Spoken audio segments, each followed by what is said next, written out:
Storm's End did not whisper. It roared.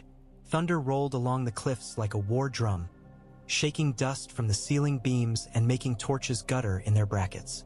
The map room smelled of wet wool and smoke, and the table was crowded with parchment and wax and hard decisions. The realm had become lines on a map again. Roads and rivers, gates and coasts. Only this time the enemy was not a prince in rubies. It was a city that had decided it could choose its king. Robert Baratheon stood at the head of the table with his warhammer planted like a stake. He leaned on it slightly, not admitting that his shoulder pulled under the bandage, not admitting that he had been stitched together and still felt like he was coming undone. His eyes were bright with feverish rage, but the rage was sharper here, honed by the salt air and the stone that had known him before the crown. Eddard Stark read the Raven Scrolls one by one, jaw tight, the words tasting bitter no matter whose seal they carried. Stormlords watched his face more than the ink, because they had learned in King's Landing stories that the wolf's expression could mean life or fire. King's Landing chants the boy's name, Eddard said quietly. A murmur ran through the room. Lord Estermont's mouth tightened. Lord Swan frowned. A younger lord muttered a curse and made a warding sign as if words could summon plague. Robert's hand flexed on the hammer haft. Let them chant, he growled. Chanting doesn't make him king. It makes him dangerous, Eddard replied. Barristan Selmy stood behind them, silent, white cloak hanging straight. He looked at the table like he wanted to lay his sword on it and cut the realm's knots clean. He did not, because swords did not cut whispers. Another Raven Scroll was unsealed, and Eddard's eyes flicked over the lines. His stomach tightened.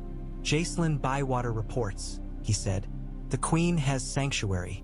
The High Septon is preaching her wronged to the mob. Lannister riders are entering the city under plain cloaks. Robert's mouth twisted. Tywin, he spat. Lord Caron said, voice rough. Tywin's testing the gate again. Robert slammed his fist into the table hard enough to jump the inkpot. He thinks he can take my capital while I bleed, he snarled. He thinks he can hide behind gods and gold. Eddard's voice stayed steady. Renly has crowned himself, he said. The room went tight. The name was a stone dropped into deep water. Robert's face contorted, rage cracking to show something raw underneath. He wore flowers, he said, voice thick. Flowers on his head like a girl at a harvest feast. Not only flowers, Barristan said quietly. The Reach. Robert's eyes flashed. The Reach can choke on its grain, he snarled.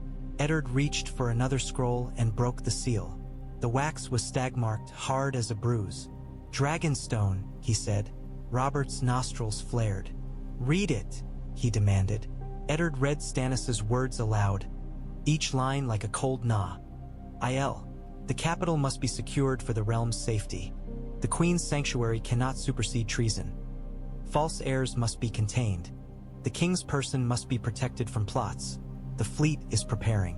When Eddard finished, silence sat heavy as stone. Robert's laugh came out sharp and ugly. He's coming, he rasped, to protect me. He's coming to protect the realm, Lord Estermont said carefully, because he had known Stannis as long as he had known Robert, and he knew Stannis' heart was a hard thing that did not bend for affection. Robert's eyes blazed.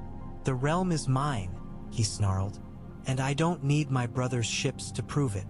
Eddard leaned forward, palms on the table. If Stannis takes the capital before Tywin does, he said quietly, it may save you from a Lannister crown. Robert's jaw worked, muscles jumping. And then what? He demanded. He holds my throne and tells me it's for my own good? Barristan's voice was low. If Stannis holds the city, he said, he will hold it tightly, perhaps too tightly, but he will not sell it. Robert's gaze flicked to him, anger and betrayal tangling. And Renly? Robert demanded. Eddard's voice was grim. Renly will march, he said. Not quickly, but he will come with roses and bread. The city will love him for it. A Stormlord spat. The city loves whoever feeds it, he muttered. Robert's hammer scraped as he shifted. the sound like grinding teeth. "Then we move," he said. Eddard held his gaze. "We are moving," he said, "but not blindly. If you rush back to King's Landing, you run into Stannis' ships, Tywin's gold, and the Faith's mob. You run into a city that wants you dead." Robert's eyes narrowed. "I don't care what the city wants," he growled. "I care what it obeys." Eddard's voice did not rise. "Then make the realm obey you here," he said. "Call your banners. Force lords to choose you openly. Let King's Landing choke on its own riot while the realm gathers." Thunder crashed hard enough to rattle the torches. For a heartbeat, the room felt like a war council again, not a funeral. Robert stared at the map, at the road to King's Landing, at the Blackwater's mouth, at the names that had become enemies. His breath steamed in the damp air. "Send ravens," he said abruptly. "To every Stormlord, every Crownlander who still knows what a stag means. To the Vale, to the north." Eddard's jaw tightened. "The north is far," he warned. Robert's eyes burned. "The north saw," he said. "The north knows.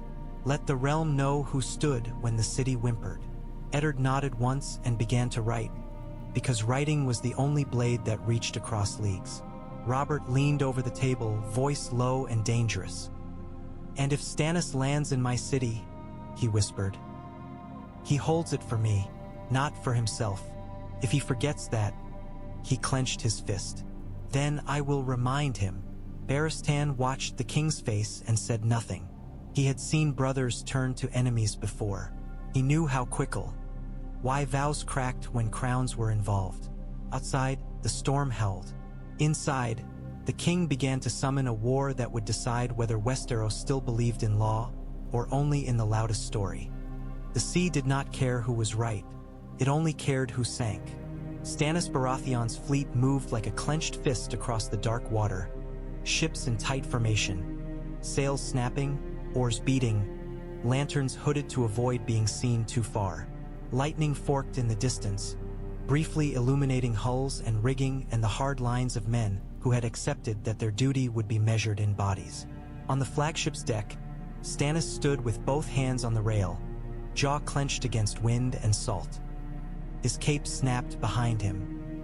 He looked forward, not at the sea, but at the shape of the coast ahead.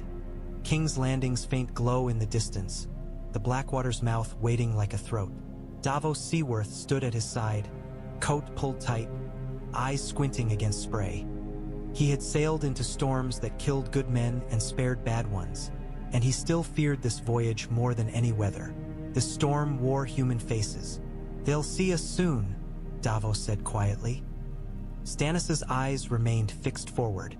"Good," he said. Davos swallowed. "And if they don't open the gates?" Stannis' mouth tightened. "Then we make them," he replied. Behind them, Melisandre stood near a brazier that burned despite the wind, its flame unnaturally steady. Her red cloak whipped like a banner of blood. Her eyes gleamed as if she were watching something deeper than waves. "The city is hungry," she murmured. "Hungry for a king who does not bleed." Stannis' head snapped toward her. "My brother still lives," he said coldly. "And while he lives, he is king." Melisandre smiled faintly. "And yet you sail," she whispered. Stannis' jaw worked. "I sail because the realm is in chaos," he said. "Because my brother cannot hold the capital.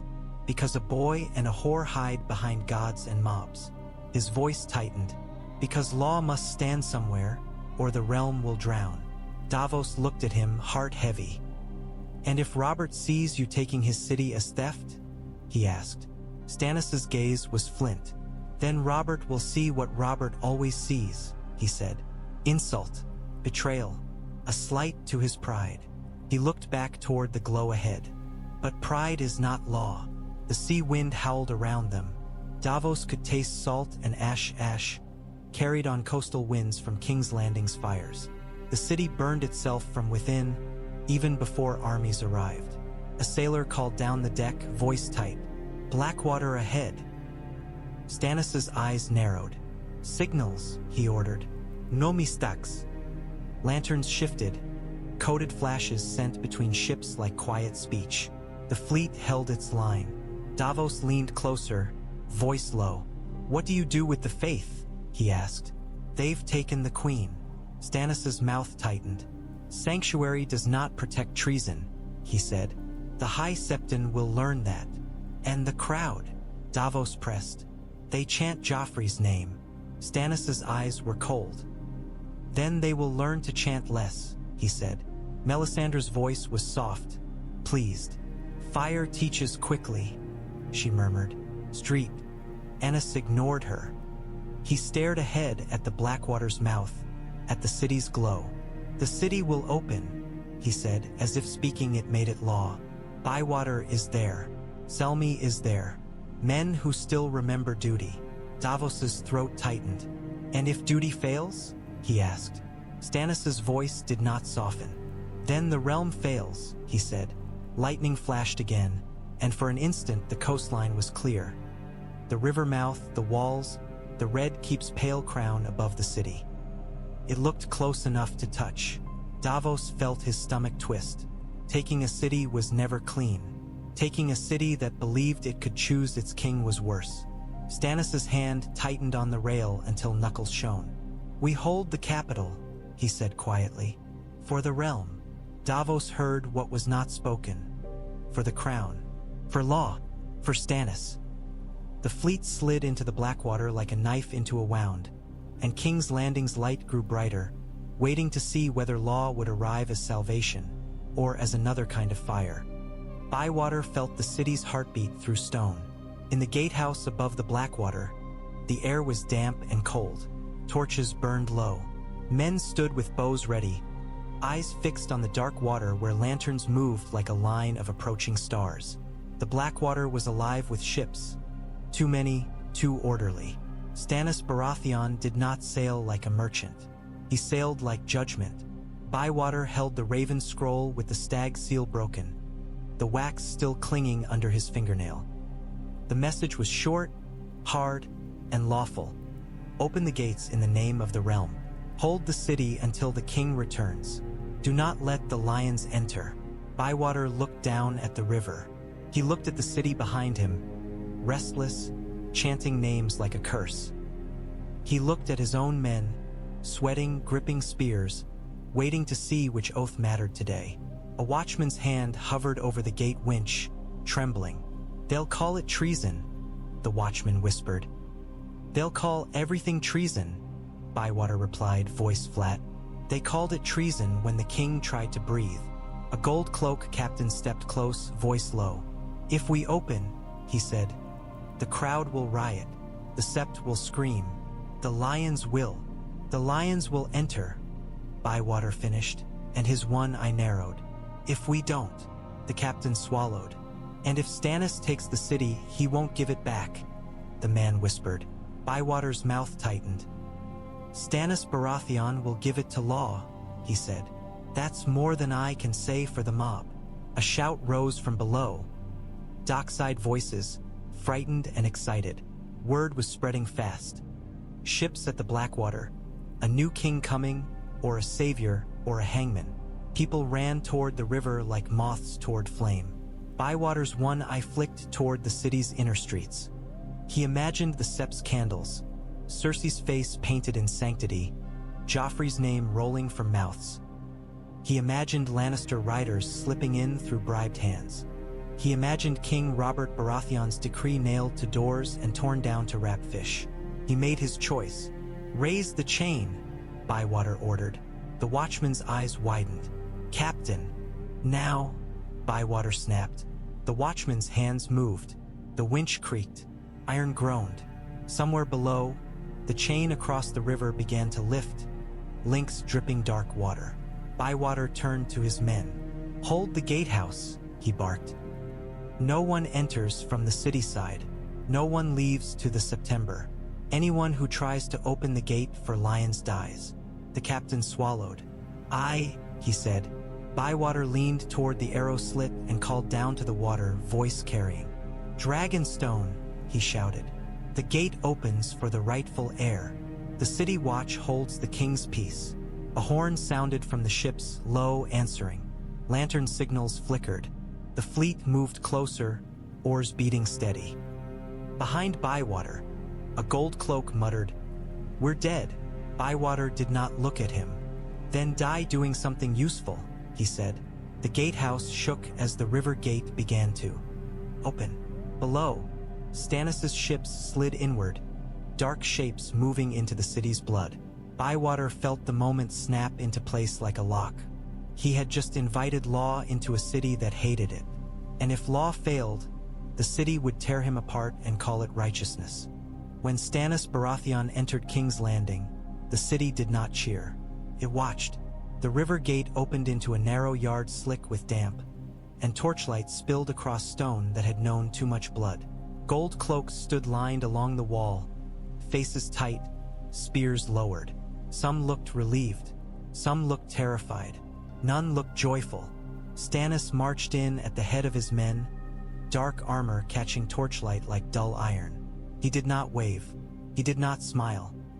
He moved like a man who believed the city belonged to law, and law belonged to him.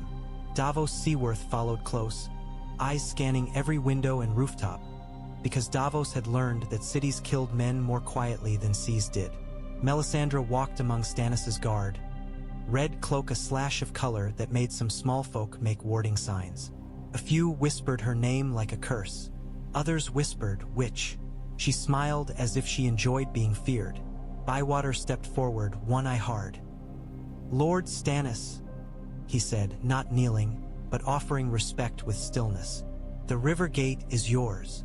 Stannis' gaze flicked over him. "Captain," he said, "you did your duty." Bywater's mouth tightened.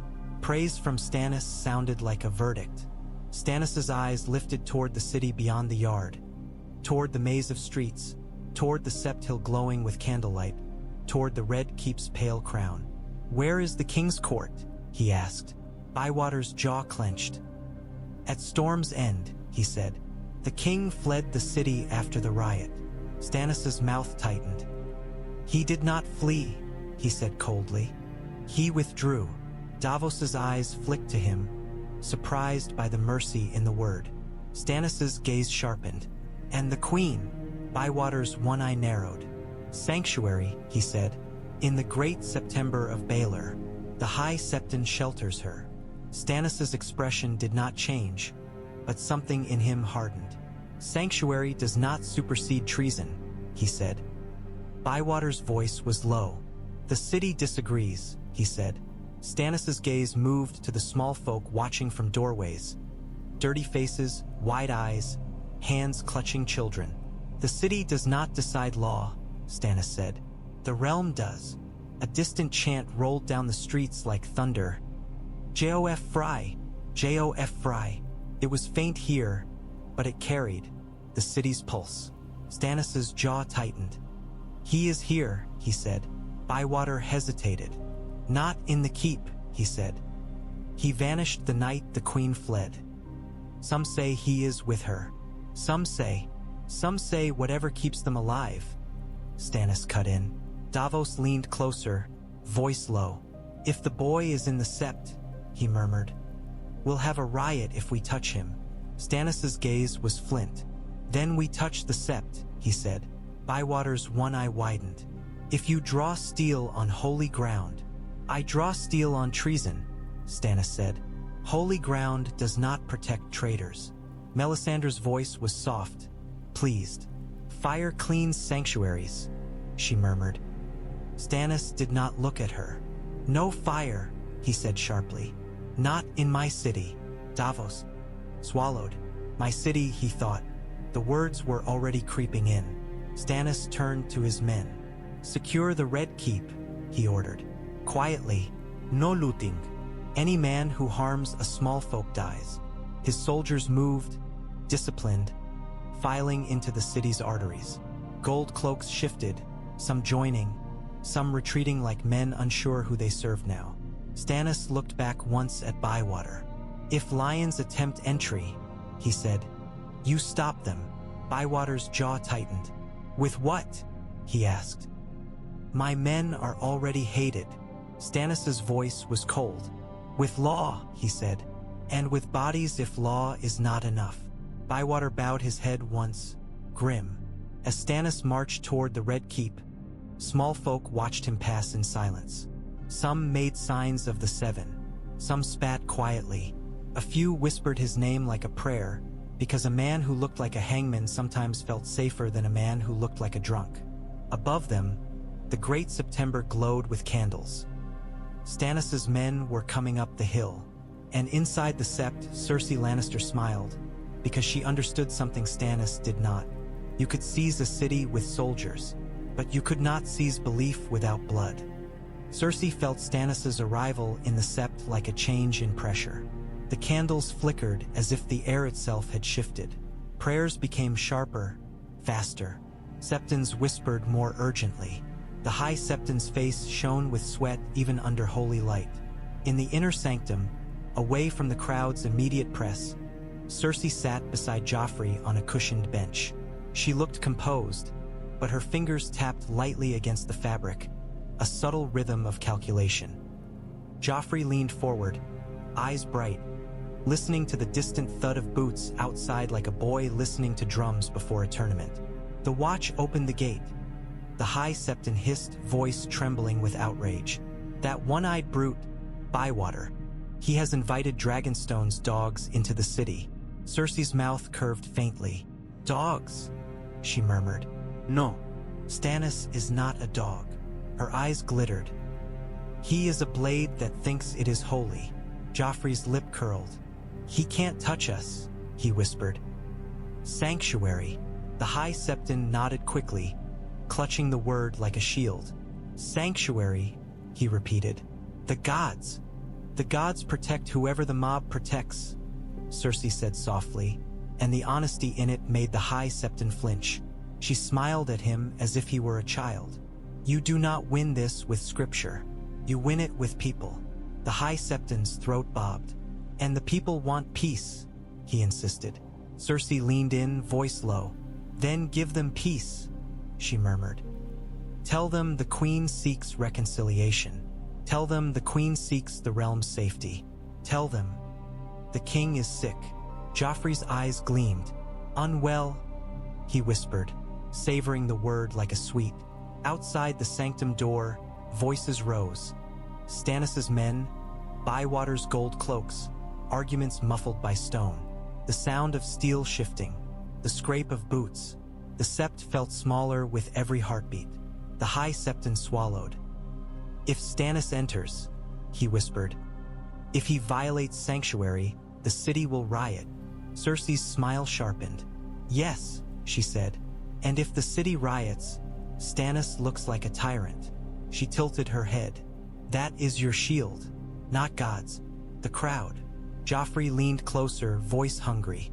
And then they kill him, he whispered. Cersei's gaze slid to him, pleased and warning both. Not yet, she murmured. Let him push. Let him demand. Let him show the city his iron. Her smile deepened. Then we show the city its own teeth. The High Septon's voice cracked.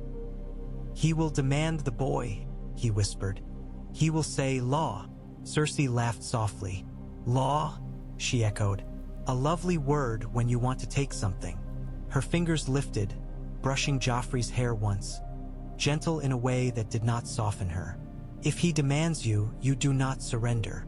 Joffrey's jaw clenched. Never, he hissed. Cersei's voice stayed low.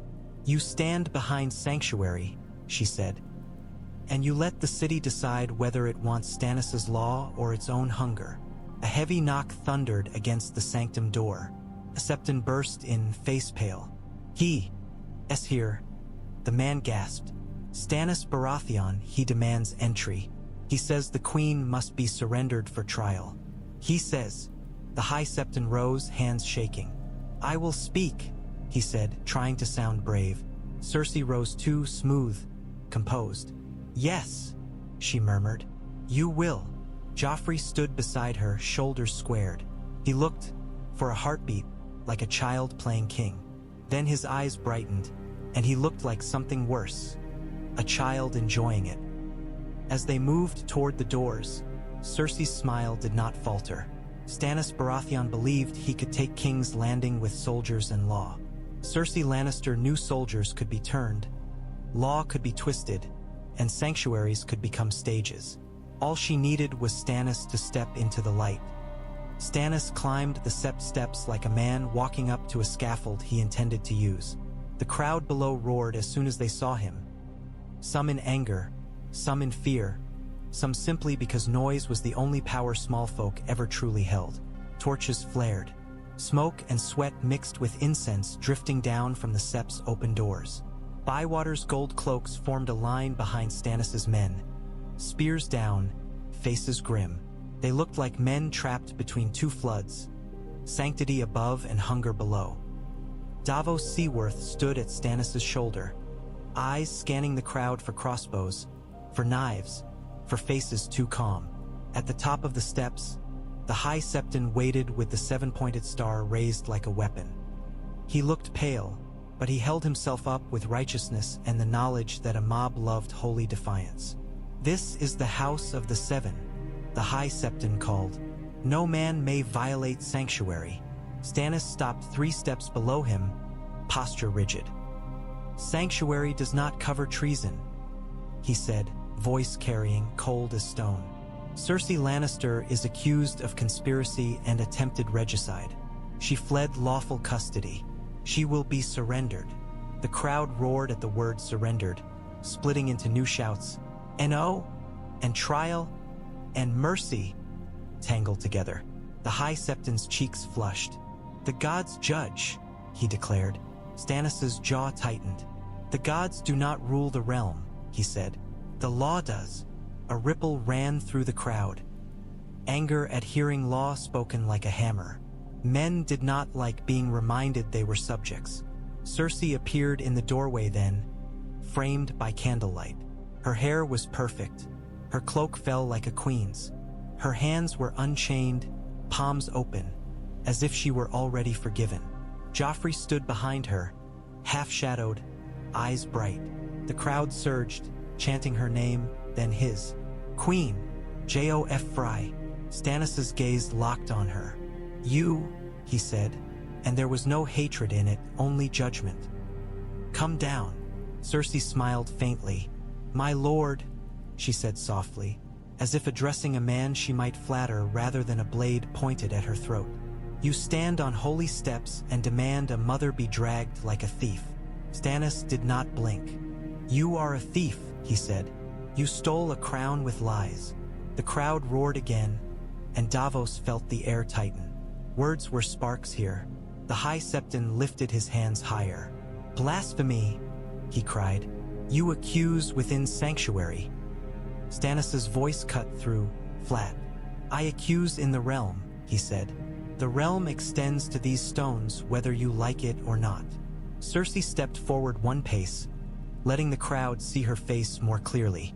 "The realm has seen King Robert Baratheon's madness," she said softly. "It has seen blood on these steps. It has seen bolts aimed at a king beneath God's eyes." She tilted her head. "Tell me, Lord Stannis, will you protect us from him?" A roar surged, because the question was the lie the city wanted. Davos's stomach turned. He heard the trap closing. Stannis's jaw clenched. "I protect the realm from traitors," he said. "Not from my brother." Cersei's smile sharpened. "Then you admit he is still king," she murmured. "And yet you come with soldiers." The crowd roared again, confused and hungry. Bywater's one eye burned. He could feel men shifting, gold cloaks looking at each other, wondering who they served now that the story had become messy. Stannis's voice hardened. "I come because the capital must be held," he said. "Because you fled. Because the city is rioting. Because men with coin are moving through gates." Cersei's eyes glittered. "Coin," she echoed. "Yes, the city loves it." She lifted her chin. "Do you love it too, Lord Stannis? Or do you love only the idea of being right?" A murmur rippled through the lords who had come to watch, because even they felt the power of a question asked in public. Stannis's face remained stone, but Davos saw the danger. Stannis could not win a crowd. He could only break it. Breaking it would make Cersei's lie true. Stannis stepped up one more step, close enough now that the High Septon's breath came fast. "Surrender her," Stannis said, voice low. The High Septon's hands trembled on the star. "No," he whispered, and the whisper turned into a shout. "No, the gods!" A stone flew from the crowd and struck a gold cloak's helm. The man staggered. Another stone flew. The line wavered. Bywater barked, "Hold!" Stannis' soldiers tightened their formation. Cersei watched the stones fly and smiled faintly, because she knew what Stannis did not. The crowd was already being guided, not by gods, by hands. Joffrey leaned forward in the doorway, voice sharp and youthful, carrying unexpectedly. "He would drag my mother," he shouted. "He would drag the queen from sanctuary. Is that law? Is that justice?" The crowd roared, and the chant returned, louder now, unified by a boy's indignation. Joffrey, Joffrey. Davos felt sick. The city was choosing again, and it was not choosing law. Stannis stood on the steps, flanked by soldiers, staring at a queen and a boy framed by candles and sanctity. And for the first time his rigidity looked less like strength and more like vulnerability. Because a blade could cut flesh, could not cut belief. Storm's End heard the sea's rage and mistook it for prophecy. Rain streaked the narrow window like tears, and the chamber's fire popped and hissed as if even flame was angry. Robert Baratheon stood over the table with 2 raven letters crumpled in his hands, knuckles white, jaw clenched so hard the muscles jumped. Eddard took 1 letter first and read quickly, eyes narrowing. Bywater's hand was in the ink, hard, clipped, grim. Stannis has landed. The river gate opened. The Sept refuses. The city chants the boy. The queen claims sanctuary. The watch is split. I hold what I can. The second letter bore a different seal, rose wax, green as new leaves. Renly's hand was lighter, charming even on parchment. He offered peace, offered unity, offered forgiveness for those misled by fear, and invited the Storm Lords to kneel to him for the realm's stability. Robert read that one twice, then tore it in half. "He crowns himself," Robert snarled. "He smiles and calls it mercy." Eddard's voice was low. "He is gathering the reach," he said. "He will march." Robert's eyes blazed. "Let him march," he growled. "I will smash his roses into mud." Barristan Selmy stood near the door, quiet, his face grim.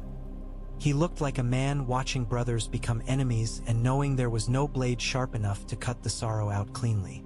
Eddard laid Bywater's letter on the table beside the map. "Stannis is in the city," he said. "He is pressuring the faith. Cersei is turning it into theater." Robert's mouth twisted. "Stannis will hang Septons," he spat, "and then the realm will call him a tyrant and crown my brother's roses." Eddard met his gaze. "Stannis will not hang Septons lightly," he said, "but he will not bend either." Robert's hands tightened. "He bends when I break him," Robert growled. Eddard let the words pass without argument, because arguing about Stannis' spine was pointless. "If Stannis holds the Red Keep," Eddard said, "he may keep the city from letting Tywin in." Robert's laugh was bitter. "And then what?" he snapped. "He holds my throne and tells me it's for my own good? He holds my capital while my wife hides under gods and my bastard." His voice cracked. "While her bastard wears my name." Eddard's jaw tightened. "We can't stop all 3 at once," he said. "Tywin, Renly, Stannis. Choose the enemy you can face first." Robert's eyes narrowed. "The enemy," he snarled, "is the city. The enemy is whoever can kill you," Eddard replied, and the bluntness made Robert flinch. Robert's breath came hard. He stared at the map at King's Landing like a wound. "We march," he said suddenly. Barristan's head tilted slightly. "With how many?" he asked. Lord Estermont, who had been silent in the corner, stepped forward. "Storm Lords answer," he said. "Not all, but enough to put a host on the road." "Not enough to take a city," Eddard warned. Robert's jaw clenched. "I'm not taking it," he growled. "I'm reclaiming it." Eddard held his gaze. "Feel. And the cold truth. And if you reach it to find Stannis in the Red Keep and the faith-crowning Joffrey in the Sept?" he asked. "Do you smash your brother? Do you smash the faith? Do you smash the boy?" Robert's face contorted, pain and rage twisting. For a heartbeat, he looked like a man drowning. Then he hardened again, because Robert Baratheon had always chosen hardness over drowning. "I smashed the liar," he whispered. "I smashed the lioness." Eddard's voice stayed steady. "You cannot reach her if she hides behind sanctity," he said. "Not without giving the realm its favorite story." Robert's mouth twisted. "Mad King," he spat. "Exactly," Eddard said. "So we need a different blade." Robert stared at him, breathing hard. "What blade?" he demanded. Eddard's gaze dropped to the table, to the ink, to the seals.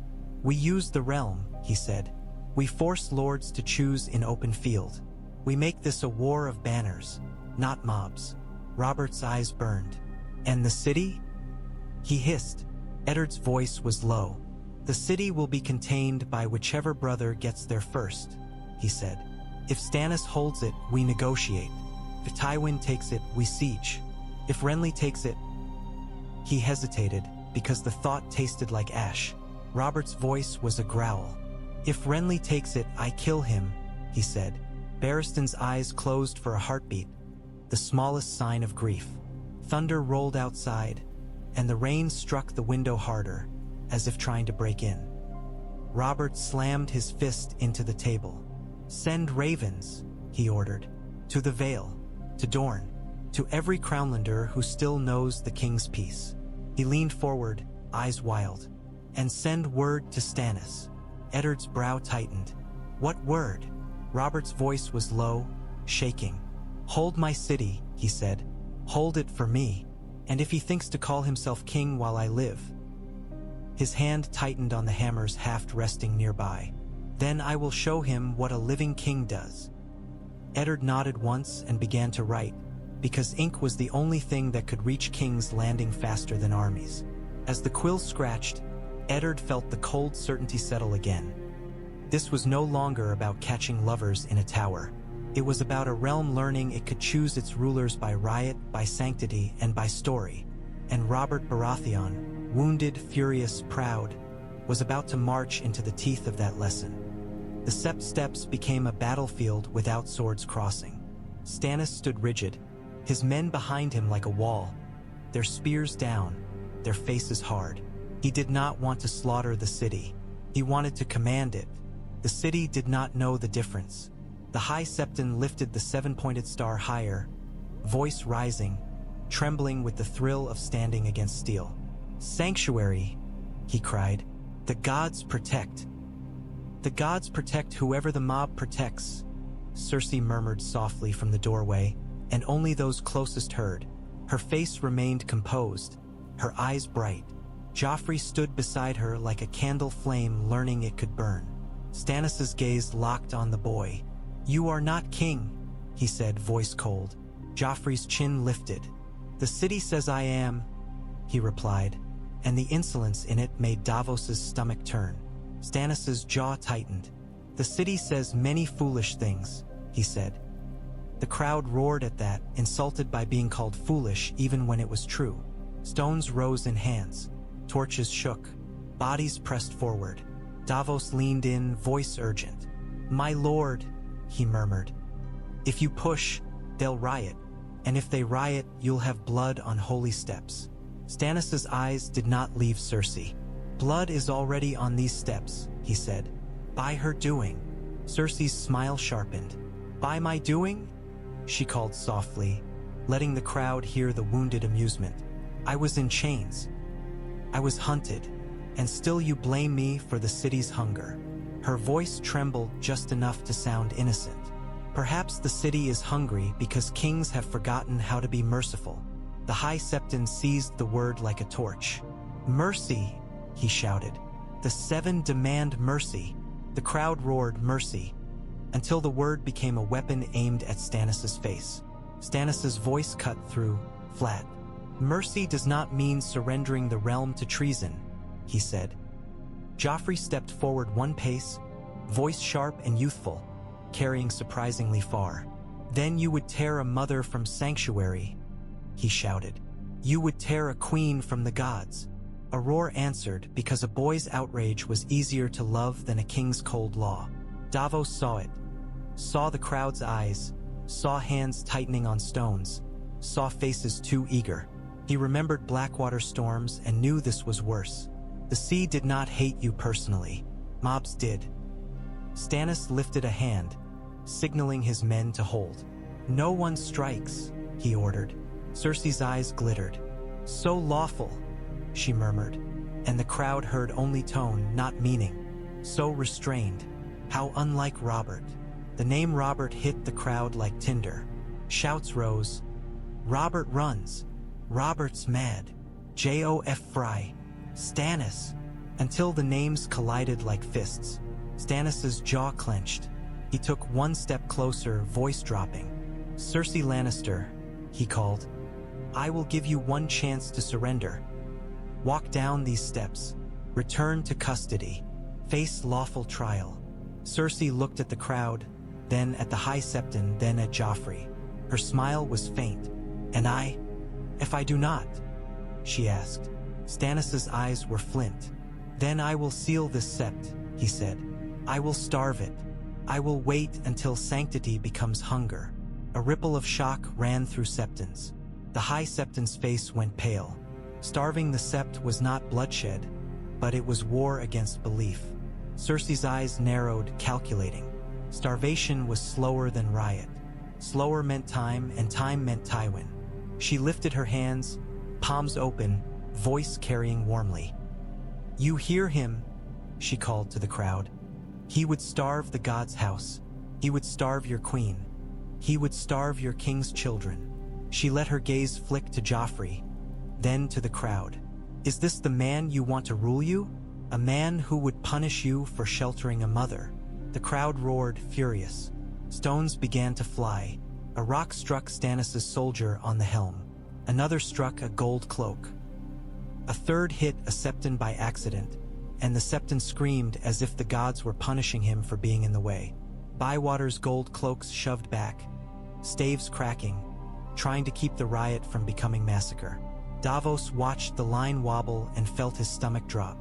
Stannis' men tightened, shields up now, spears angling. Discipline held barely. Stannis stared up at Cersei, and for the first time there was something like frustration in his eyes. Not fear, not doubt. Frustration that the realm did not simply obey law when law was spoken. Cersei watched him and smiled. She had drawn him into the light exactly as planned. Now all she had to do was make him look like the villain in the story the city wanted. Tywin Lannister arrived the way winter arrived. Not announced, but undeniable. His host moved along the western roads in disciplined columns, red and gold unfurling as they drew close enough that hiding became pointless. The lions roared in cloth and brass, banners snapping in the wind, armor glinting beneath lowering light. Kevan Lannister rode at the front, face hard, eyes fixed on the city's pale crown. On a hill overlooking the road, a crude seven-pointed star fluttered on a pole. Small folk and Septons gathered there like birds around a carcass, watching the lions come and whispering prayers as if prayers could stop cavalry.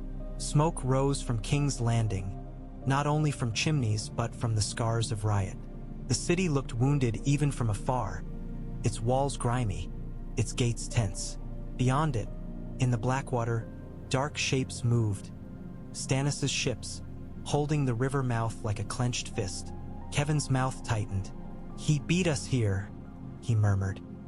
A rider came hard from the city gate, cloak plain, face tight. He bowed quickly to Kevan. Sire, he said, the queen is in sanctuary. The High Septon shelters her. The city chants Joffrey. Stannis Baratheon has entered the river gate with soldiers. The city watch is split. One-eyed Bywater holds what he can. Kevin's jaw clenched. Stannis, he said, tasting the name like sour wine. Another rider arrived, this one with a message sealed in lion wax, fresh, deep. Kevin broke it and read Tywin's terse instructions. Do not engage Stannis on the water. Enter by land if possible. Secure the queen. Secure the heirs. Turn the city against the law. Kevin folded the parchment carefully. He looked at the city's smoke, at the Sept's white glow, at the river mouth held by Stannis. We do not have much time, he said. A bannerman rode up, eyes wide. Sir Kevin, he said. The gates are bought. Kevin finished, voice flat. They are always bought. The bannerman hesitated. And if Bywater holds them? Kevin's eyes hardened. Then we make Bywater irrelevant, he said. We do not need gates. We need belief. If the city believes we come as protectors, the gates will open themselves. He turned in the saddle, voice carrying down the column. No burning, he commanded. Not yet. We come with order. We come with food. We come with gold. His mouth tightened. We come with the queen. The lions advanced toward King's Landing under dusk light, and the city's watchers on the walls stiffened. Some made signs of the seven. Some spat. Some smiled, because gold always looked like salvation when you were hungry. In the Blackwater, Stannis' ships held the mouth. On the western road, Tywin's host approached the walls. Inside the Sept, Cersei smiled behind candles. Three powers converged on a city that had already begun to crown a story. And stories in Westeros did not yield easily to steel. The western gate became a hinge on which the realm would swing. Night pressed in, heavy with smoke and damp. Torches flared along the road as Lannister riders approached under a white flag, their armor glinting, their faces hard. Kevin Lannister rode at their head, posture controlled, the lion banner snapping behind him like a warning. On the wall above, small folk crowded the walkways, shouting down, faces lit by torchlight, some cheering, some jeering, most simply hungry to witness. King's Landing loved nothing like watching power arrive and guessing who would bleed first. The gatehouse was held by gold cloaks in tight formation. Jacelyn Bywater stood at the front, one eye burning, mouth set hard. His men looked tense, aware that if the gate opened for lions, Stannis' law would be mocked. If the gate stayed shut, the lions might take it anyway, and the city would burn. Kevin halted within speaking distance, raising a hand. Captain, he called, voice calm. We come under truce. We come to secure the queen and restore order. Bywater's voice carried back. Rough. Order, he echoed. Funny word from a lion's mouth. A ripple of laughter ran through the crowd. Kevin's eyes flicked upward briefly, then returned to Bywater. The city riots, Kevin said. The faith trembles. Stannis Baratheon brings soldiers into streets that are not his. You cannot hold this alone. Bywater's jaw clenched. I hold it for the king, he said. Kevin's mouth tightened. Which king? He asked softly, and the softness of it was a blade. Robert Baratheon sits in Storm's End and writes proclamations. Stannis Baratheon stands on Sept steps and threatens to starve gods. The city chants for Joffrey. He lifted his chin. The city is already choosing. The chant rolled through the streets as if answering him.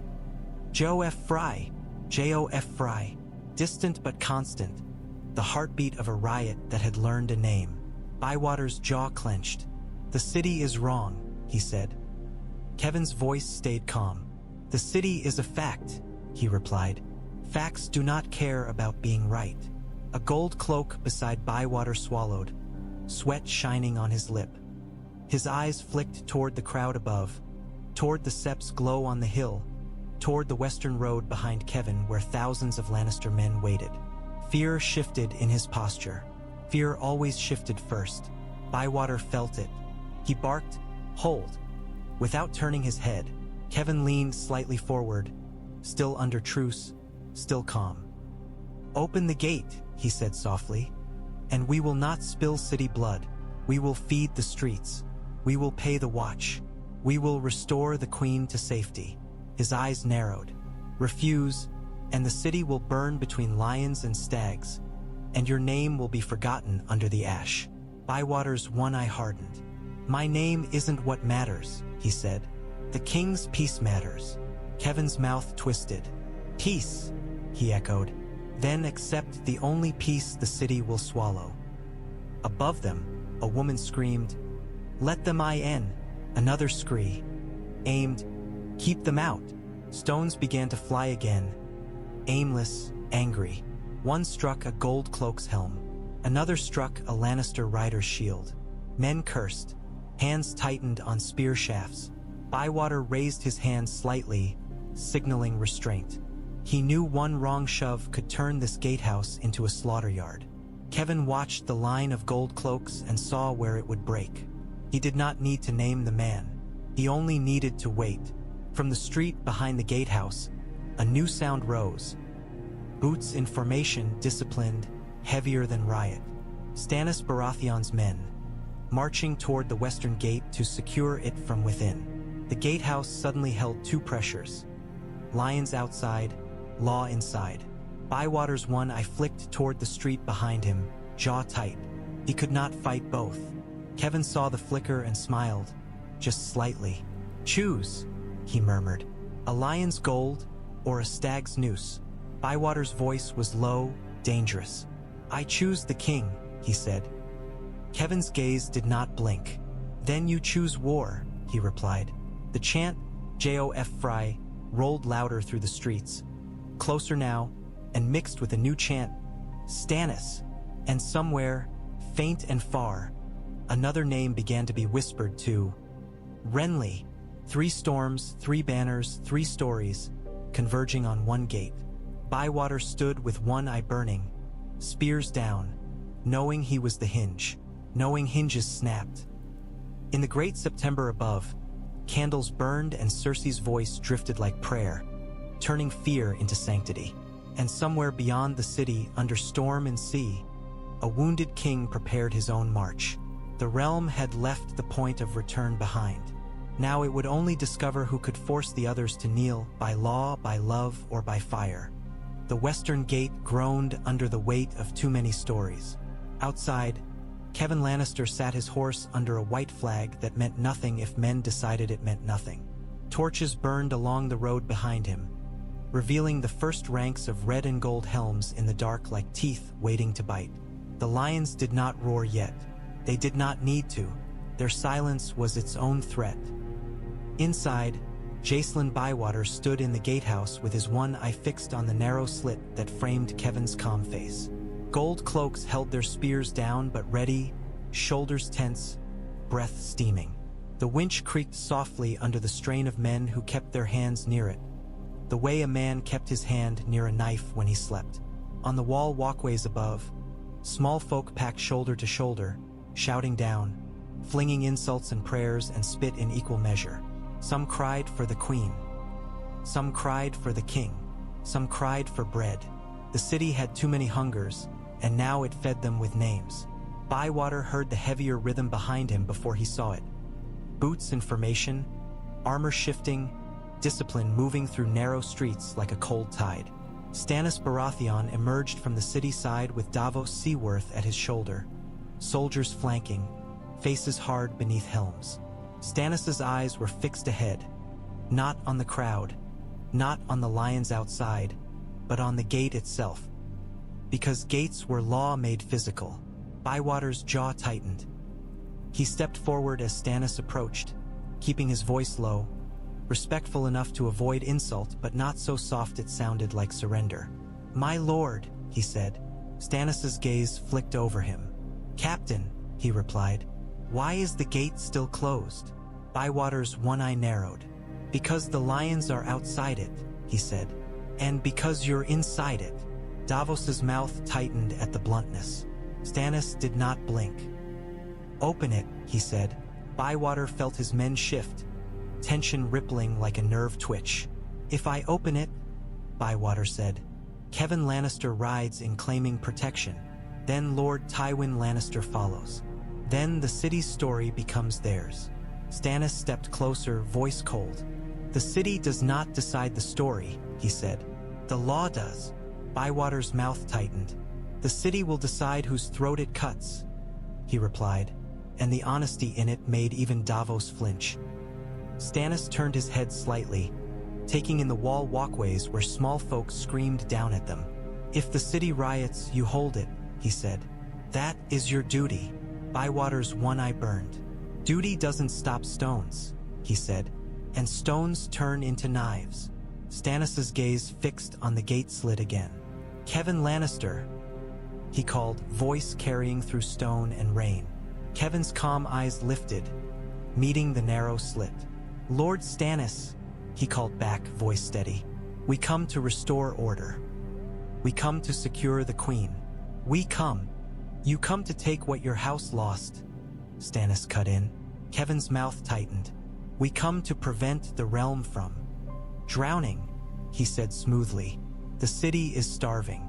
The faith is aflame. The king is absent. The people chant a boy's name. Do you truly think you can hold this with soldiers alone?" Stannis's jaw clenched. "I can hold it with law," he said. Kevin's eyes did not blink. "Law is ink," he said. "The city eats ink and shits it out on fish." A few small folk laughed on the walls, a harsh sound.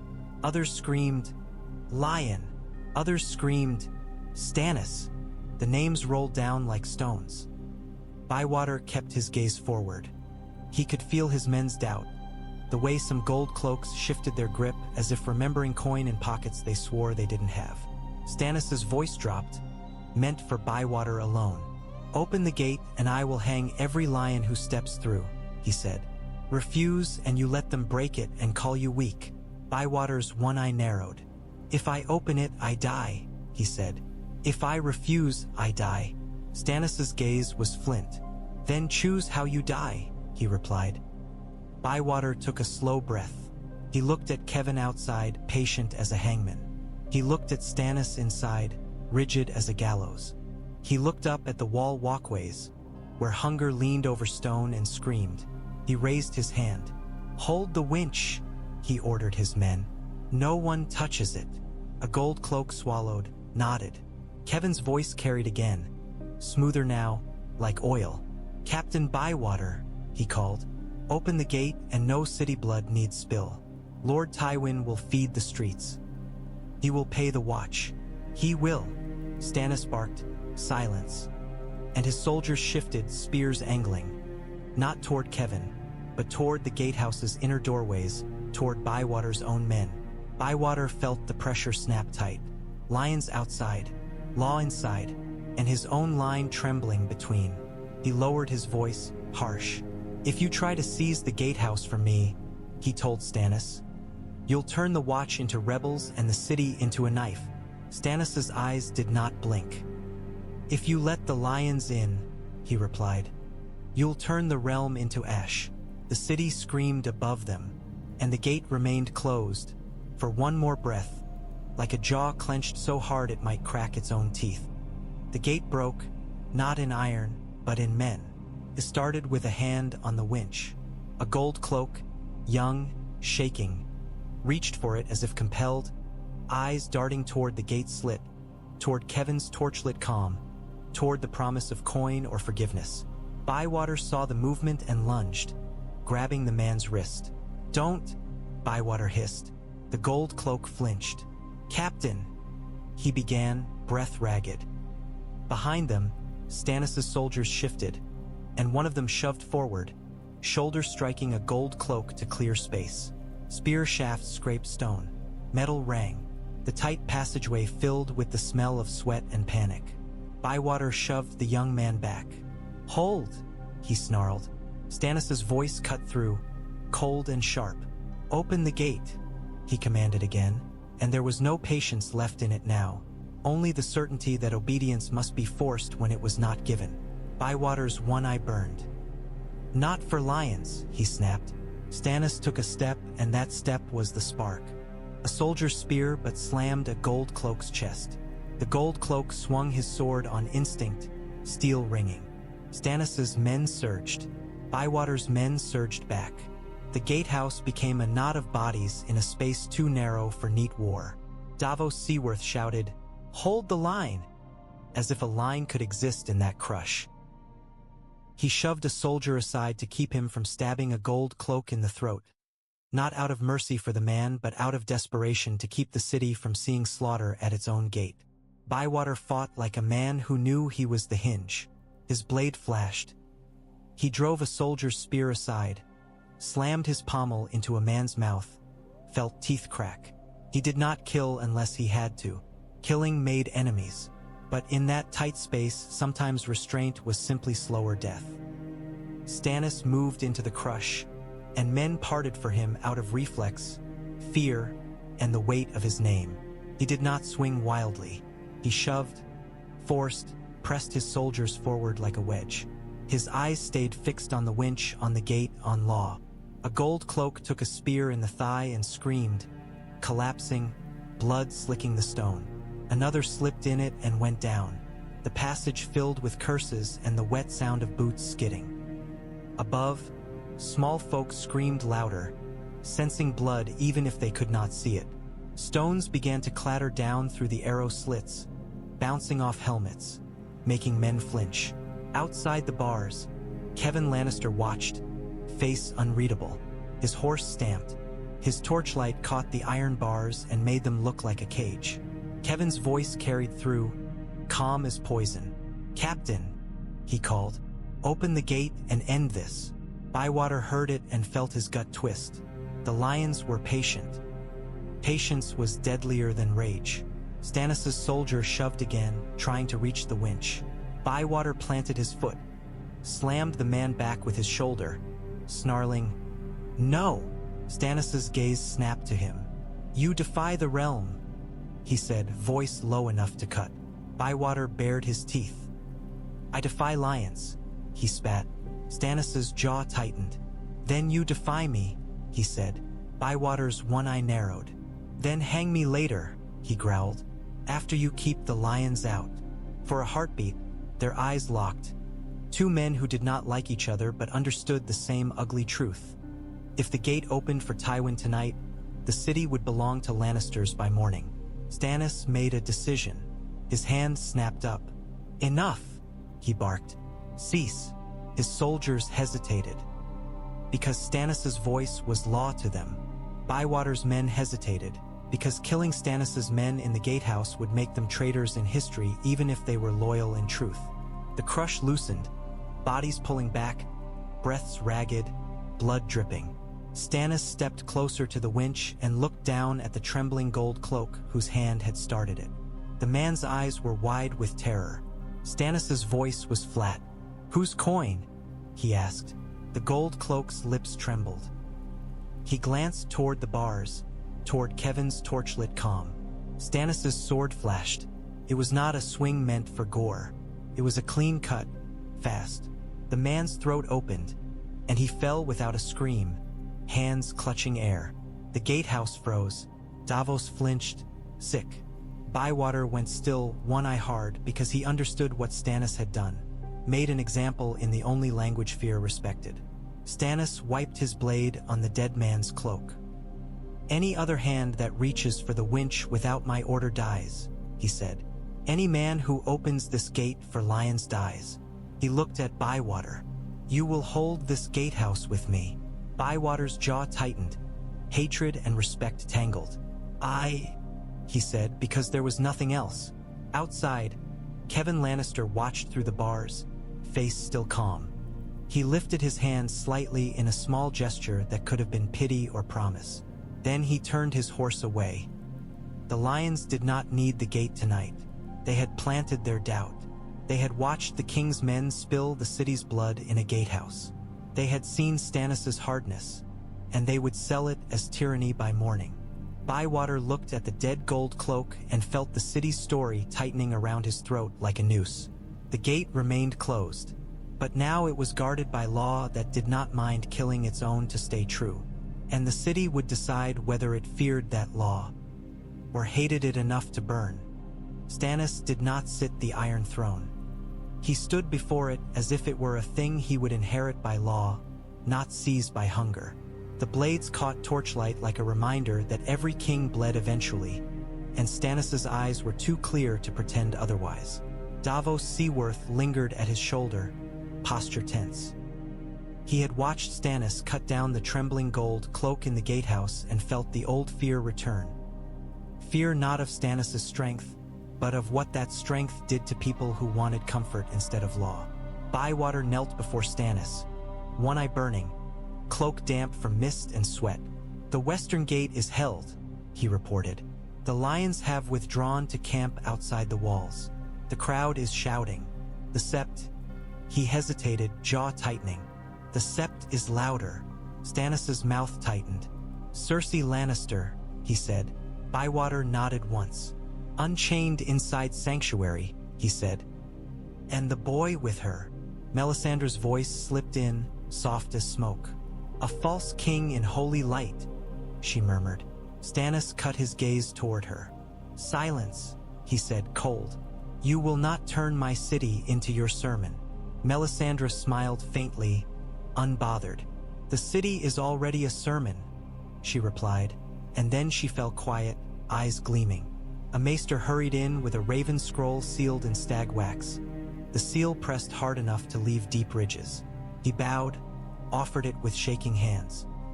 Stannis broke it open with controlled fingers and read. Robert's hand was in the ink. Angry, jagged, the script of a man forcing himself to be lawful through rage. "Hold the capital for the realm. Hold it for me. Do not let the lions enter. The boy is disinherited. The queen fled justice. I summon all loyal lords to Storm's End." Stannis read the words twice. Davos watched his face and saw something flicker. An old bitterness, and beneath it, a grudging recognition that Robert had finally done what Stannis had demanded for years. Act as king, not as drunken hammer. Stannis set the parchment down carefully. "He wants me to hold his city," Stannis said. Davos swallowed. "He's asking you," he murmured, as if the idea itself were strange. Stannis' jaw tightened. "He is commanding," he corrected. "Robert does not ask." Bywater's one eye narrowed slightly. "Will you obey?" he asked bluntly. Davos winced at the audacity. Stannis did not. He looked at Bywater with something like respect for the man's straightforwardness. "I will hold the capital," Stannis said, "because if I do not, Tywin Lannister will. And if Tywin holds it, the realm becomes Lannister property." Davos's shoulders loosened a fraction. "Good," he said. Stannis' eyes were flint. "Do not mistake me," he said.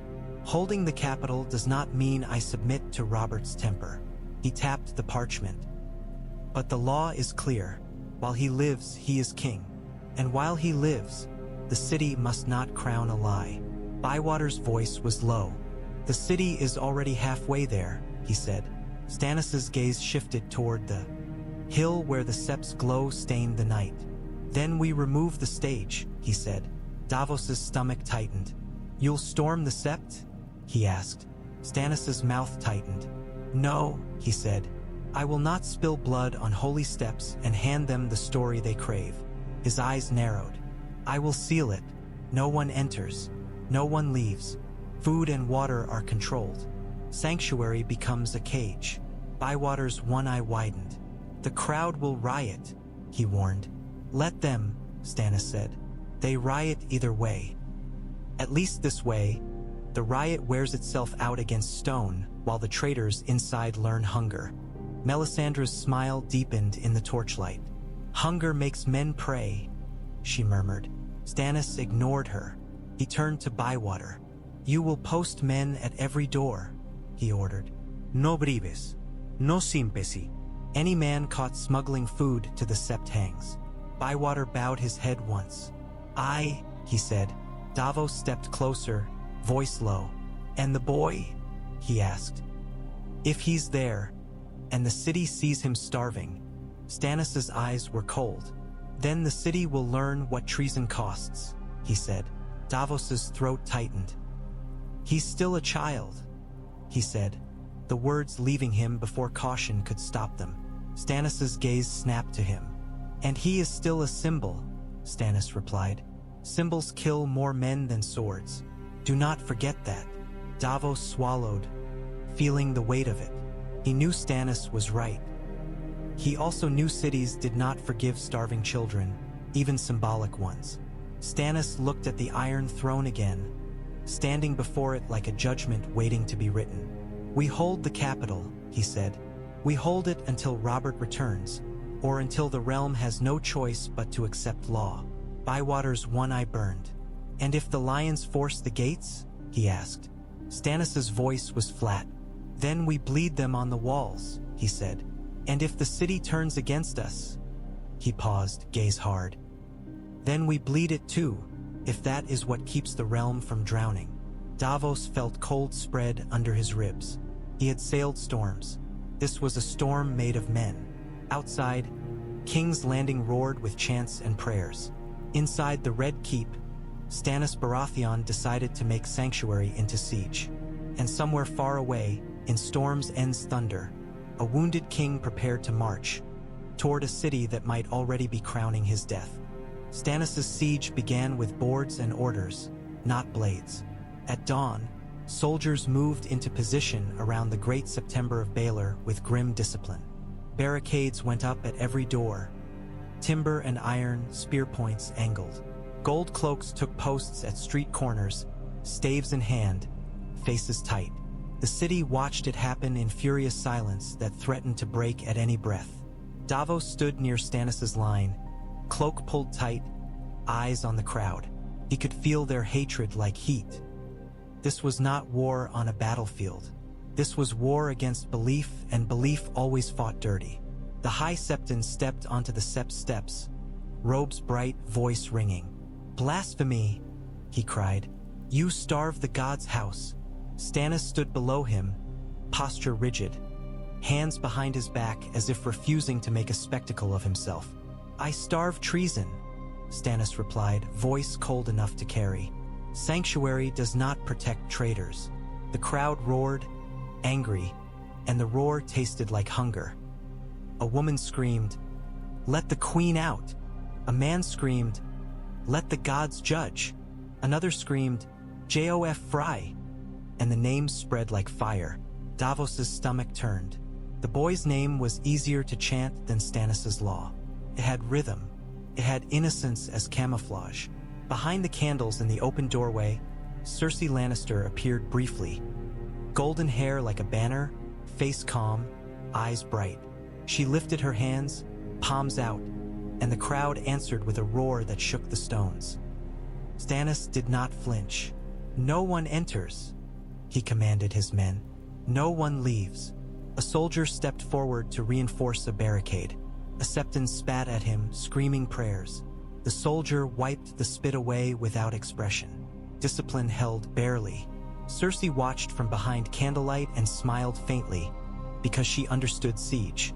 Siege was slow. Slow gave Tywin time. A rider arrived breathless from the western road, cloak dusty. He whispered to a captain, and the captain's eyes widened. The whisper passed like a disease down the line. Davos leaned toward Stannis, voice low. "The lions are closer," he murmured. "They're setting camp within sight of the walls." Stannis' jaw tightened. "Let them camp," he said.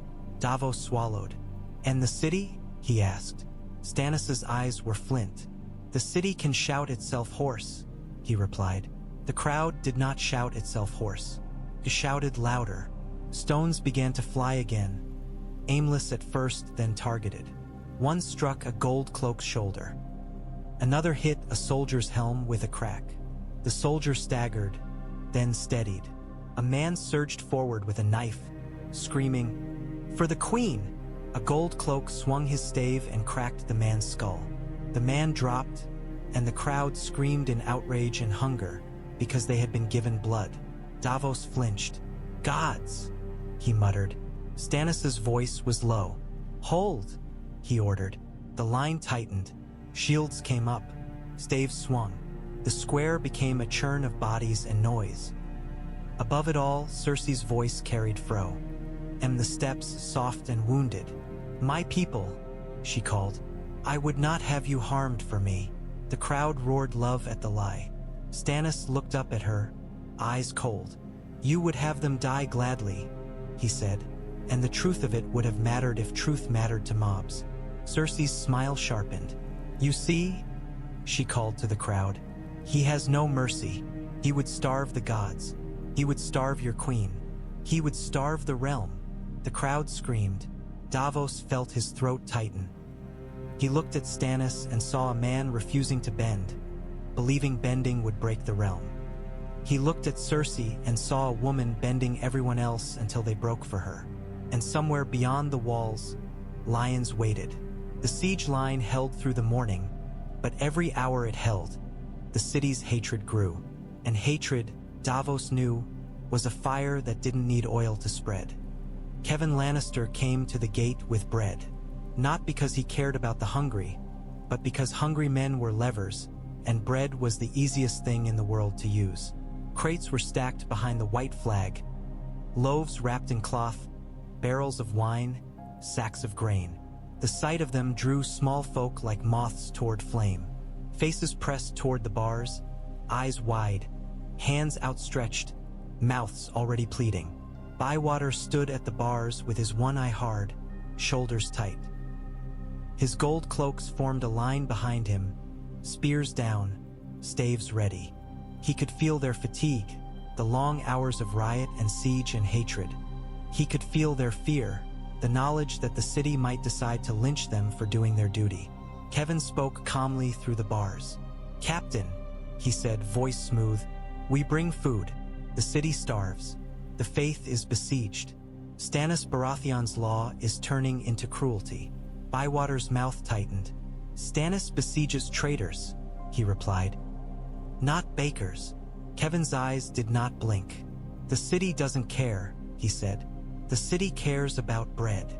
He gestured at the crates. "Open the gate. Let the food in.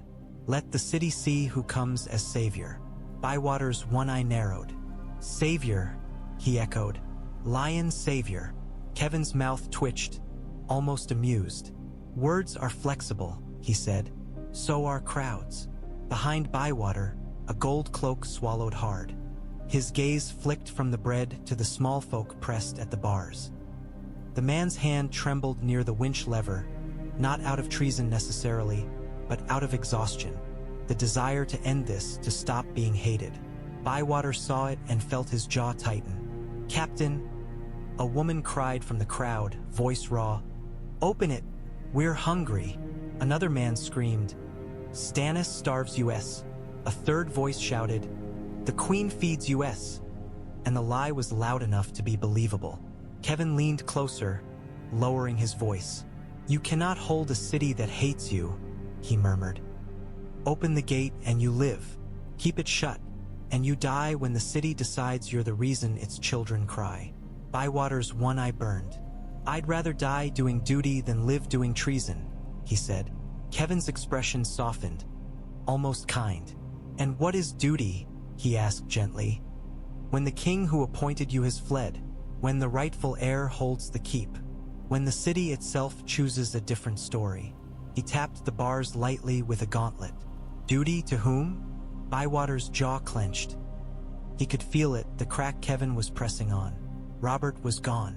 Stannis was inside. The Sept screamed. The city chanted Joffrey. The realm fractured. Duty was no longer a straight road. It was a maze. Bywater's voice stayed rough.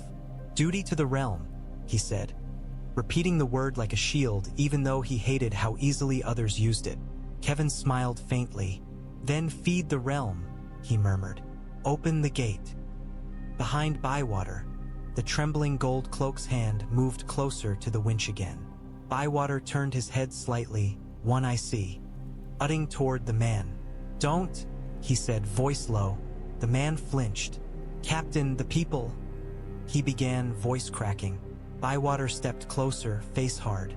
"The people will eat your corpse," he said quietly. "And then they'll still be hungry." The man swallowed hard, tears shining. He withdrew his hand. Kevan watched the exchange with calm interest, then sighed as if disappointed. "Very well," he said. "If you won't open for bread, perhaps you'll open for something else." Bywater's one eye narrowed. "What?" he demanded. Kevan's voice remained smooth. "For your life," he said. "When the lions decide to stop asking." He gestured back to the road where more torches burned, where the host waited. "This is your last chance to be remembered as a man who spared the city." Bywater's mouth tightened. "Spared," he echoed. "By letting you in." Kevin's smile was thin. "By choosing the less painful knife," he murmured. A stone flew from the crowd and struck the bars. Another flew. The small folk's hunger was turning into anger again, and anger was a river. Kevin stepped back, lifting his hand. "Think on it," he called, voice carrying. "The lions will feed you. The lions will protect you. The lions will restore your queen." The crowd roared approval because bread was louder than law.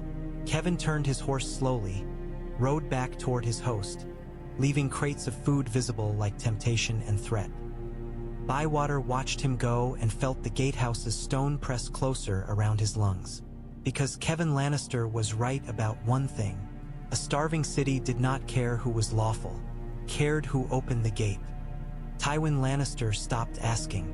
The assault began after midnight, when hunger and fear had already worn the city's nerves thin. Ladders rose against the western wall under torchlight, men climbing fast, shields up, boots scraping stone. The lions did not roar. They did not need to. Their steel made its own sound. Bywater's gold cloaks met them on the battlements with grim desperation. Staves swung. Spears jabbed. Men screamed as hands were crushed, as bodies fell from ladders into darkness with wet thuds. A ladder wobbled and tipped, spilling men like ants. Below, small folk watched from rooftops, eyes wide, mouths open, some cheering, some sobbing. The city loved spectacle. Even war became entertainment when it wasn't your blood spilling first. Fire arrows streaked up from below, some Lannister, some city-born. One struck a wooden hoarding and set it alight, flame licking in the wind. Smoke rose, mingling with the city's constant stink. Riot fires flickered in distant streets like reflected rage.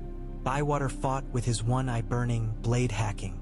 He drove a Lannister soldier back from the wall edge with a shove, then slammed the man's head into stone. The man went limp, and Bywater did not pause to see if he lived. Pausing was death. A gold cloak beside him screamed as a sword cut through his shoulder. The man toppled backward, blood spraying. Another gold cloak grabbed him, dragging him away, slipping on blood. "Hold!" Bywater roared, and the roar was as much for his own men as for himself. The Lannisters kept coming, relentless. They climbed, they shoved, they stabbed, their discipline cold. They had been trained by a house that believed war was an investment. Then Stannis' men arrived. Not a chaotic rush, but a formation. Shields up, spears angled. They poured onto the battlements like a wall of iron. Davos's voice shouted orders somewhere behind. Horse. Stannis himself was not there. He held the Red Keep, but his discipline was. The clash became a grinding press of bodies. Lannister men met Stannis' soldiers with blades. Gold cloaks struck with staves, trying to hold their section of wall from collapsing. The battlements rang with steel. A Lannister captain shouted, "For the Queen!" And the cry rippled along the ladders. Men climbing faster, hunger and sanctity welded together by propaganda. Bywater heard it and felt bile rise. The Queen had never cared about these men. But men cared about the idea of a queen wronged. A Lannister soldier reached the parapet and swung at Bywater's neck. Bywater ducked, felt the blade hiss past, then drove his sword into the man's gut. The soldier grunted, eyes widening, and Bywater shoved him off the wall. Below, the man fell into darkness and vanished into the city's mouth. Another ladder rose. Another. The lions were testing every stone. A cry rose from a nearby tower. Gold cloaks at the winch, hands trembling again as fear spread. If the wall fell, the gate would open. If the gate opened, the city was lost. Bywater sprinted along the battlements through blood and smoke, one eye fixed on the tower. A gold cloak at the winch looked like he might be sick. "Captain," the man gasped, "they'll kill us." Bywater's voice was a growl. "Then die later," he snarled. "Not now." The man's hands steadied, barely. On the wall, Stannis' soldiers forced the ladders back, pushing with shields, stabbing down. A ladder snapped. Men screamed as they fell, but the lions did not stop.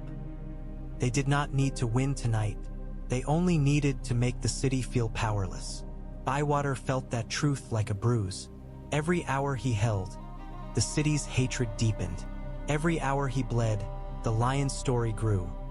The Watch cannot protect you. Law cannot protect you. Only the Queen can. As dawn's first faint gray began to creep into the east, the assault finally slackened. Lannister men withdrew down ladders, dragging wounded, leaving bodies hung on rungs like meat. The wall held, barely. Bywater stood amid blood and smoke, breathing hard, one eye burning, and knew the worst part wasn't the battle. The worst part was what the city would say about it when it woke. Robert's march was not glorious. It was mud and rain and men who kept glancing south as if expecting the sky itself to fall. Storm's End's thunder followed them like a memory, and the Crownlands greeted them with frightened villages and shuttered doors. Small folk watched the king pass with eyes that did not know whether to pray or hide. Robert rode at the front, shoulders stiff, cloak heavy with rain. His bandage showed beneath it, dark at the edge where blood refused to stop entirely. He held his warhammer like a stubborn promise. The king's face was set in a hard line, but Eddard saw the strain in him. How every jolt of the saddle tugged at flesh and made his jaw tighten. Eddard rode beside him, cloak plastered, eyes scanning the roadside for riders who moved wrong. Barristan Selmy rode behind, white cloak damp and heavy, his expression a mask of duty that kept sorrow from leaking out. They passed a village where smoke rose from a burned barn, and no one came to greet the king. Robert looked at the smoke and his nostrils flared. "Tywin," he muttered. "Fear," Eddard corrected softly. Robert's head snapped. "Fear is Tywin's work," he growled. Eddard did not argue because it was true enough.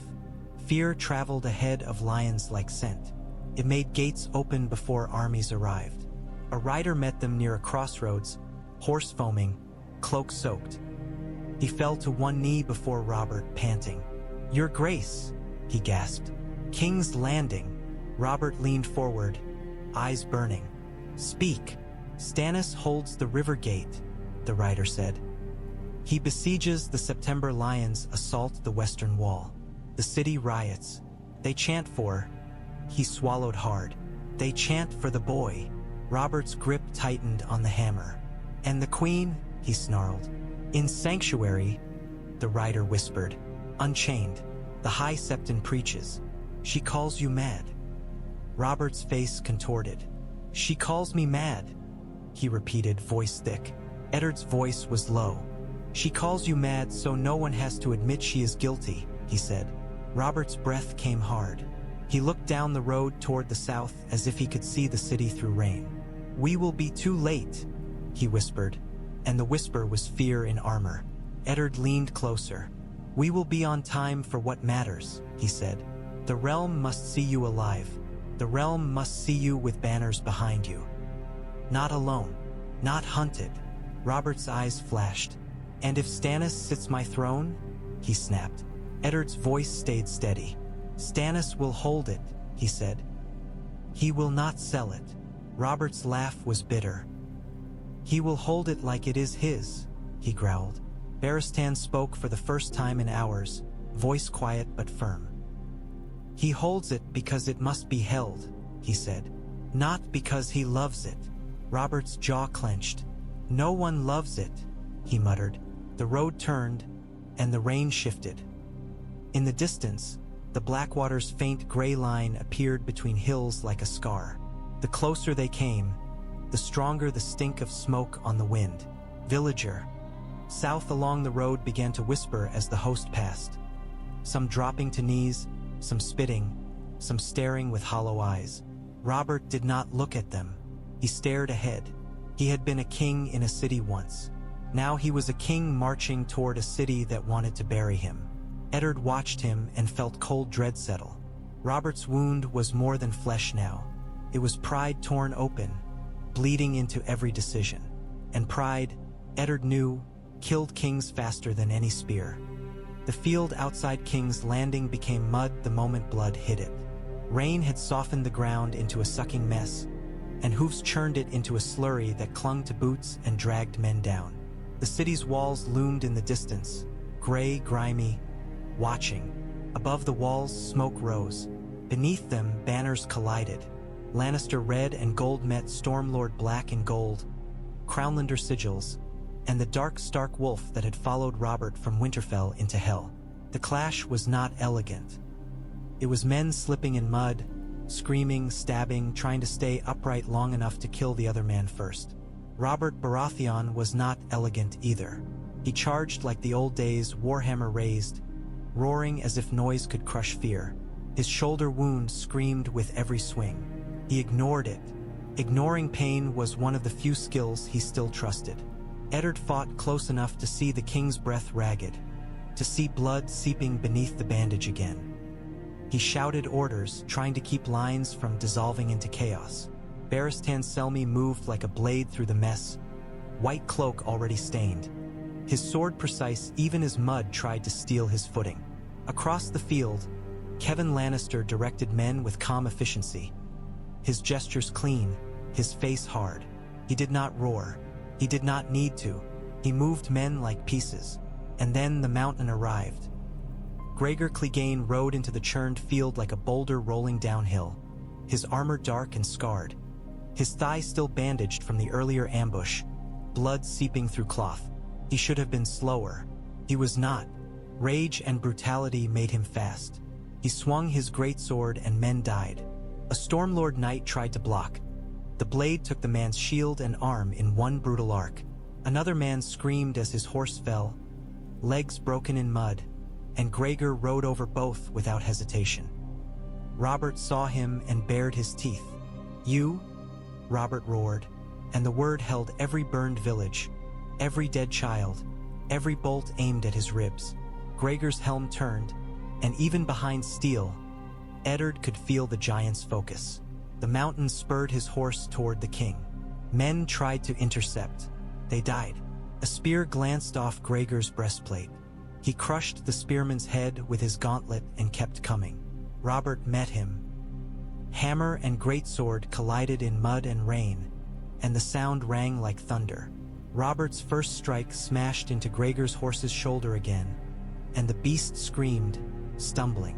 Gregor's sword came down, and Robert twisted, the blade carving a trench in mud where his skull had been. Eddard tried to reach them, but bodies clogged the way. Men falling, screaming, horses thrashing. He cut down a Lannister soldier who lunged at his side, then shoved forward, heart hammering. Barristan moved too, faster than his age should allow, driven by the knowledge that if Robert fell here, the realm would fracture like glass. Robert swung again, hammer whistling. It struck Gregor's wound. Dead thigh, and the impact made the mountain grunt, knee buckling. For the briefest instant, Gregor looked human, hurt, furious, surprised by pain. Robert used it. He surged, roaring, and brought the hammer down on Gregor's helm. Metal dented. Gregor's head snapped sideways. The greatsword dipped. Robert struck again, and again, hammer blows ringing, each one a sentence. Gregor staggered, trying to lift his blade, trying to recover, but the mud stole his footing and the hammer stole his balance. A final blow landed at the helm's edge where earlier dents had weakened it. The metal gave. Gregor collapsed into the mud like a tower finally broken, his sword slipping from his hand with a heavy thud. The men nearest froze for half a heartbeat, stunned that the mountain had fallen. Robert stood over him, panting, hammer dripping mud and blood, eyes wild. He looked like a man who had finally killed one monster and realized there were still too many left. A cheer rose, ragged, desperate, from Stormlords who saw the mountain down and believed, for a moment, that belief could win wars. Then the bolt found Robert. It came from nowhere, an arrow or a quarrel, shot from behind a line, loosed by a hand that did not wear a banner. It struck beneath Robert's ribs, where armor gapped as he lifted his hammer high. The impact stole his breath. Robert's eyes widened. His roar died in his throat. He staggered, trying to stay upright out of stubbornness alone. Blood spread dark across his tunic, steaming faintly in the rain-cooled air. Eddard reached him at last, grabbing his arm. "Robert!" he shouted. Robert's mouth worked. He tried and coughed blood. Baratheon was there too, blade flashing, cutting down a man who surged toward the king with a spear, then turning, eyes sharp with horror. Robert's knees buckled. Eddard caught him, feeling the king's weight, heavy, human, suddenly fragile. Robert's hands still clung to the hammer as if it were the only thing keeping him in this world. The battle raged around them, but for Eddard, everything narrowed to the blood soaking through Robert's fingers and the king's breath coming in wet, broken pulls. Robert Baratheon had charged like a legend, and legends, Eddard thought with cold certainty, always bled like men in the end. The tent smelled of blood and wet canvas. Rain drummed on the top like a relentless fist. The maester's hands were red, pressing cloth to Robert's wound, trying to hold life inside a body that wanted to spill it. Robert lay on a pallet, cloak thrown aside, skin pale beneath beard and grime. His eyes were open, bright with pain and stubbornness, and he refused to look away from Eddard Stark. The warhammer lay on the ground beside the pallet, mud-streaked, as if it had finally been forced to rest. Eddard knelt close, one hand gripping Robert's forearm as if strength could be transferred by touch. He had seen men die. He had buried friends. None of it made this easier. "Don't," Robert rasped, and Eddard realized the king was trying to speak before the maester could tell him what he already knew. Eddard's throat tightened. "Save your breath," he said. Robert's mouth twisted into something almost like a smile. "Breath is leaving," he whispered. Barristan Selmy stood at the tent flap like a statue carved from duty, face rigid, eyes too bright. He did not speak. If he spoke, grief might escape, and Kingsguard were not meant to bleed in public either. The maester swallowed, voice trembling. "Your Grace," he began. Robert's gaze snapped to him, fierce despite weakness. "Shut up," he growled faintly. "I know." The maester's hands pressed harder, desperate. Robert's eyes returned to Eddard. "Ned," he whispered, and the name was different now, less command, more plea. "Listen." Eddard leaned closer. "I'm here," he said. Robert's breath came wet. "I saw them," he whispered. "In your tower. I saw it, and I thought smashing would fix it." He swallowed, and the swallow looked like it hurt. "I thought if I broke enough bones, the laughter would stop." Eddard's jaw clenched. "It didn't," he said. Robert's eyes glistened. "No," he whispered. "It didn't." He coughed, blood staining his lip. "But it showed the realm." Eddard felt the weight of that. Jaime's death, the war, the burning riverlands, the city's riot. "It showed them," he agreed softly, "because truth mattered, even now." Robert's fingers tightened weakly around Eddard's wrist. "Stannis," he rasped. Eddard's chest tightened. "He's in the city," he said, holding it. Robert's mouth twisted. "He'll do what I wouldn't," he whispered. "He'll hang the world and call it duty." His eyes sharpened, pleading, "Don't let him hurt the children." Eddard's breath caught. "Which children?" he asked, and hated himself for needing clarity. Robert's eyes flickered with pain. "All of them," he whispered. My girls." His gaze went distant for a heartbeat. The memory of Myrcella's soft voice, Tommen's laugh, even Joffrey's cruel eyes when he was still a babe.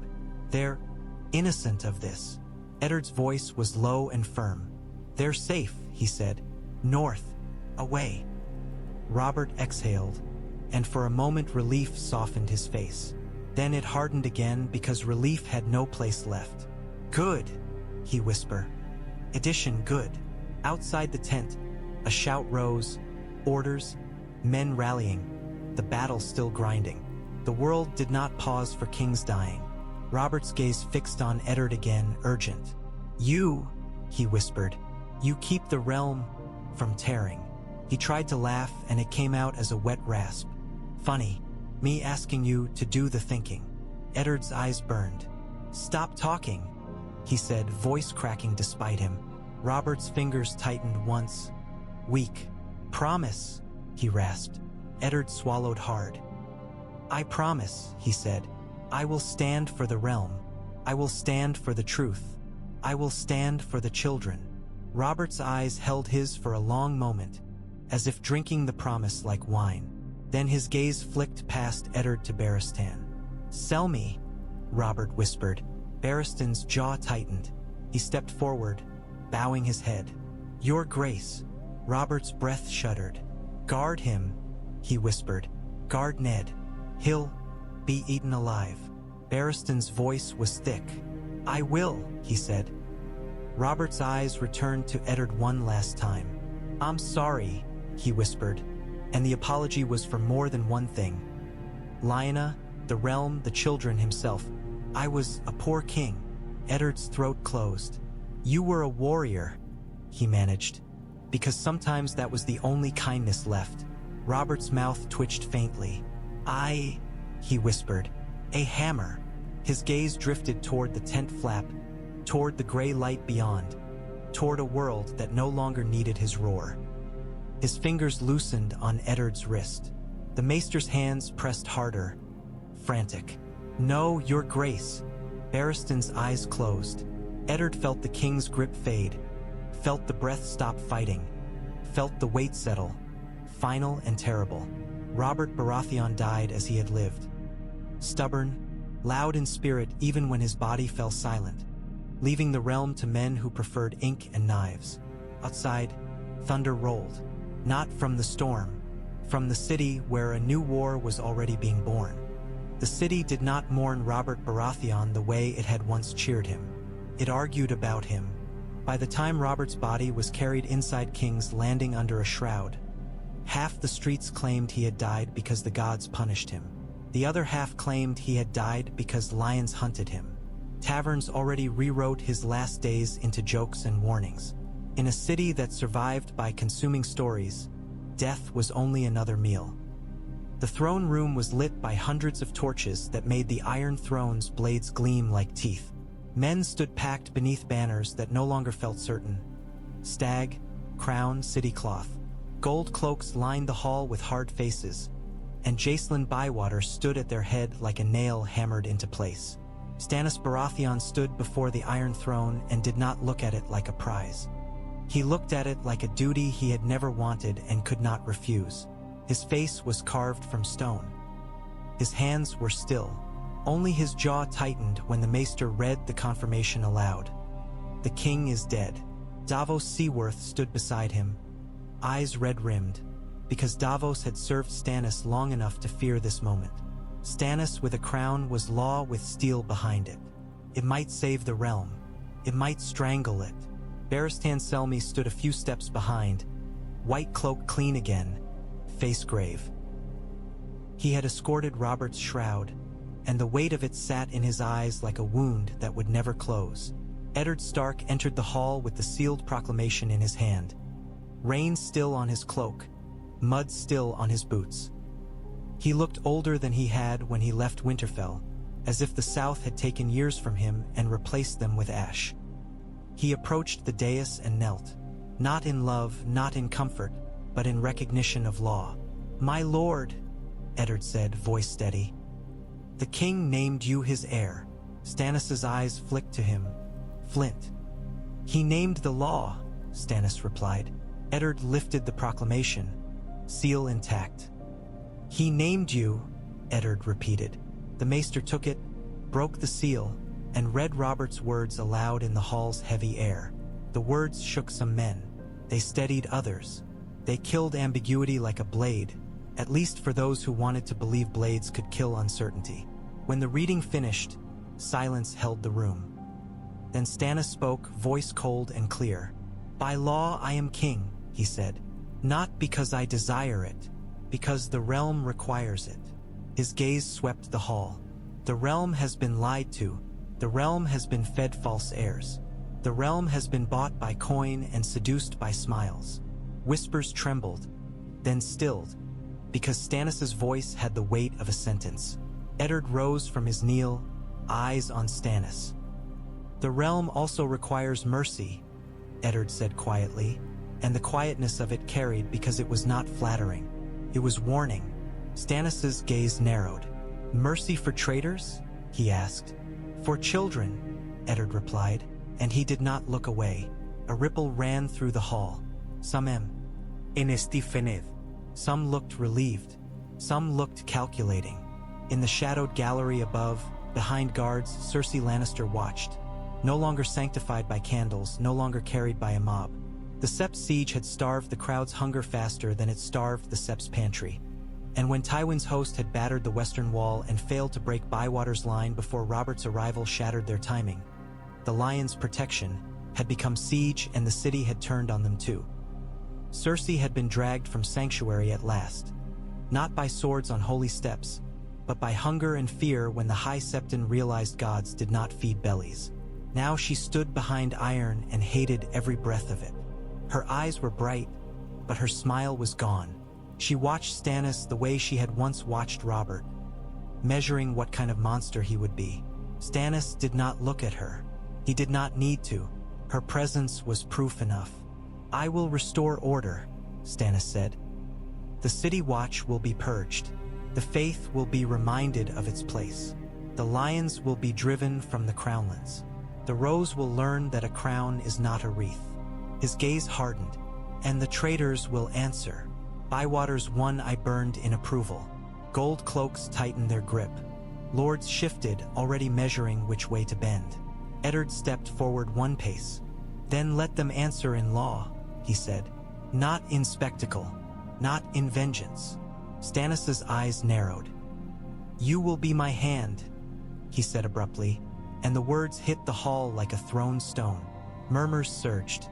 Shock, discomfort, relief in some, anger in others. Eddard's breath caught. "My lord," Stannis cut him off with a hard look.